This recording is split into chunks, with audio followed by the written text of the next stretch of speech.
Hello, everybody. This is simply Dorales. I am Dorales, your host, and I will be finishing the last bit of the open discussion questions. I do have my guest host, KC, with me. What up? What up? Okay, so this podcast is going to be around 45 minutes. So let's get started. First question: why is it important to have a plan for life? If you don't have a plan for life, I feel like you're just gonna sit in the same spot and not move unless you're one of those go-getters and just kind of live on a whim for the most part.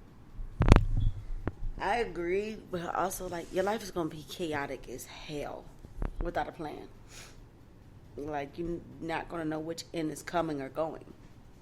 That's my opinion. You need a plan in life so you have goals to work for and know what direction you're going in. Simple as that. Okay. My nose is bothering me. Question 2.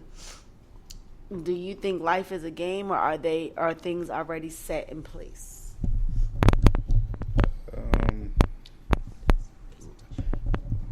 Like we talked about before, when it comes to the credit system and everything like that, I believe life can be somewhat of a game depending on how you look at it. We have a economic system that's really pretty much set up on borrowing, lending, and how you play the game as far as how you save your money, how you manage your money, how you invest, what you sign up for when it comes to things like 401k and everything like that. And those that play the game better end up, with more wealth, more this, more that. But all of that stuff comes with planning and being strategic in how you go through it. So, yes, to a certain extent from that standpoint, I believe that, life can be treated somewhat as a game as far as how you move and how you play it, but that doesn't mean that I also mean that life should be taken for granted, because you should live every day like it's your last, because you never know what's to come. Sorry, guys, my allergies are bothering me, but I agree with what he just said. It can be, but that don't mean you take advantage of life. Still appreciate it, be humble, and be grateful, because not everyone has the opportunity to live it. Question 3. When do you think it is appropriate age for a child to have a first job? Appropriate age for a child to have a first job is at that appropriate age where that child displays maturity and shows that they can basically handle a job. Now, every child is different. It depends on the situation where, is this child in athletics? What's going on with the life of this child? Some children might not be athletic, but they might want to just work. You got some kids that might want to just go cut some lawns and might want to clean some pools. And some children actually out here actually have an entrepreneur spirit in them, even at a young age. Now, if we're talking about going to go work for a restaurant, we know there's places such as, I know Sonic in the past that will hire as low as 14 years old. Do they do it often? Not at all. But I know it's been heard of. Most places really want to hire you right around 16. But at the same time, you don't want a child to go out and get a job because they feel like, oh, my mama and my daddy, they need my help. If a child goes out and gets a job, there should be a situation where they are learning how to enter into this economy and taking a head start on learning how to manage on their own. But that's my personal opinion. I agree, but if you think about it, when you assign your child chores and you start to pay them for them chores, that's a job. and it depends on their maturity level. I'm not saying it's a workforce job or nothing like that, but it's a start teaching them. It starts at home. To start teaching them responsibility, accountability, and how to save and spend money. I can see you don't agree. I can tell all in your face. It's just based on the question. For what age is appropriate, like he said, it depends on the child's maturity level. Every child is different. I was getting to that, Mr. Face. I ain't said nothing. Okay, 4 is, do you think education is important in today's working field? I do. I think not a high school diploma, it means something, but not, you need at least 1 or 2 college degrees under your belt right now for jobs, for a job that's actually going to make something and that you can retire from and everything like that. That's just my opinion. I do think education is very important. Don't make me come on here and say education is not important, because that's not what I'm going to say. That's not what I'm going to mean. But, however, it depends on the field that you are in, because in today's society, a lot of times you will get more progress sometimes with actually just having a trade. Because when you... Yeah, but you just said degrees. Oh, okay. Go ahead. I mean, I'm not saying it's not education, because my thing is you can go get educated actually on a job if you want to get technical from it, from training, on the job training. Yeah. But when it's all said and done, I believe I've been in situations where, because I had more experience than somebody that actually went to school, I would actually have been that preference. So it kind of goes both ways, because school is usually going to be theory of whatever that field is that you're dealing with, without experience, except for those places that is like, in order to attain this degree, you have to go out and you have to get this many work hours, this, that, and the other. Now that's perfect. But when it comes to just going and getting educated about something without actually having the experience, I believe that experience is detrimental. I agree. You do need experience. Okay, it looks like this next question is for KC. How do you know when you need your brakes changed?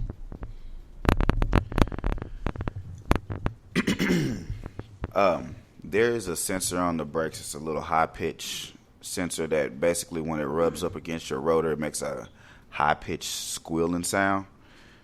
When your brakes get to that point, that's when you know that they need to be changed. That doesn't mean that they're completely out.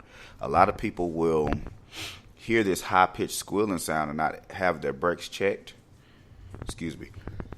Bless you. Thank you. A lot of people will hear this high-pitched squealing sound, not have their brakes checked, and then they will get to the point to where that little piece that's making that high-pitched squealing sound will break off. And then once it breaks off, then the sound goes away. And then they're like, oh, well, it's not making the sound again no more. And the next thing you know, it's grinding. Well, when that sound went off, that little high-pitched squealing sound, when that started, that's when you need to change your brakes, because that's the point before it goes metal to metal, which you don't want, because when your pads go metal to metal, then you start grinding into your rotors, and that's nothing but more money. You can actually save your rotors, change your pads. Okay. Next question is another mechanic question. How can you tell if your gas or oil is leaking?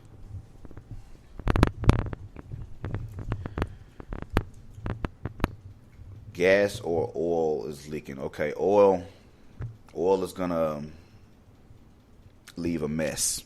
If your oil is leaking, you can have oil coming from different places. You got gaskets, you got seals, you got your oil pan, you got the gasket around your oil filter not being completely tight. You have multiple things or multiple places where oil can actually be coming from. But 9 times out of 10, if your oil is leaking, it's going to leave a residue somewhere, either on your engine or somewhere on the ground. I believe in getting your engine clean, because when you get your engine clean and you have a situation where something starts to leak, it'll be just a little bit easier to find. You won't have all of the cake and debris of something leaking or things splashing in there or dust. You know what I'm saying? You have a lot of different things that end up in the engine. Now, when it comes to gas, the best way to tell that, when you have your trip counter and you get ready to go fill up your tank. Long story short, reset your trip counter. When you go from the top of the tank to the bottom of the tank, from full to empty, your miles per tank should be roughly the same. If you have a repetitious habit where you're going back and forth to work and you're doing the same thing every single week, as long as it's not like, you sporadically going out of town all the time or this, that, and the other. Whatever your miles are should be that usually every week, unless your destination is constantly changing. But even if it's not, from full to empty, the amount of miles should be roughly about the same, depending on how much highway and city driving that you actually do. Okay, and the next one, because I read ahead, is another mechanic question. You're popular. Mm-hmm. How do you know if your radiator is damaged?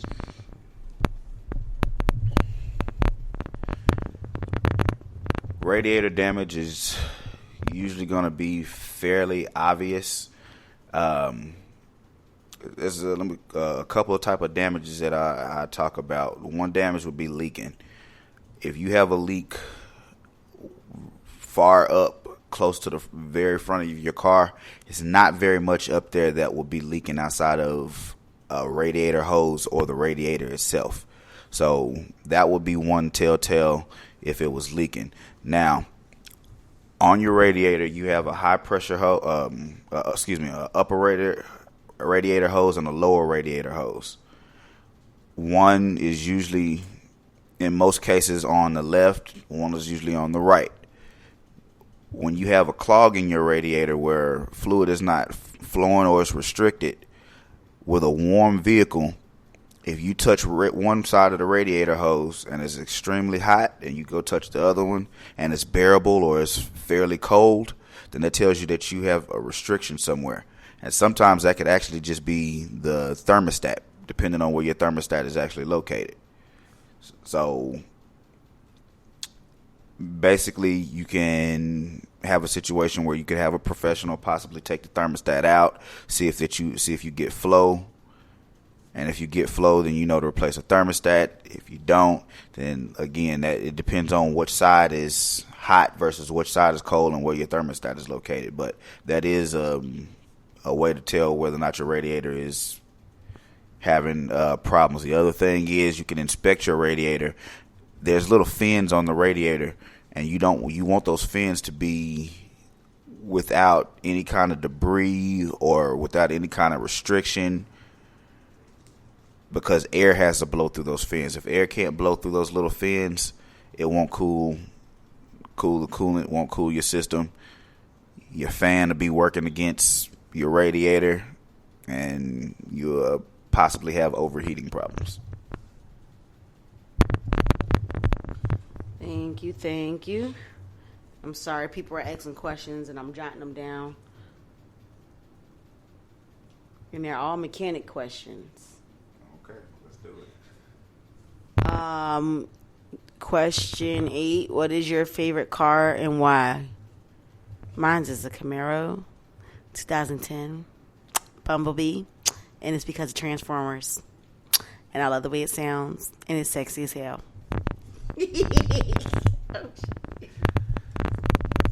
I'm one of those that like underdog type cars, but however, one of my favorite cars is the Nissan GTR. It's basically a car that doesn't have the biggest motor, doesn't have the V8 or the V10. this, that, and the other, but you can do things to this car and get well over 2,000 horsepower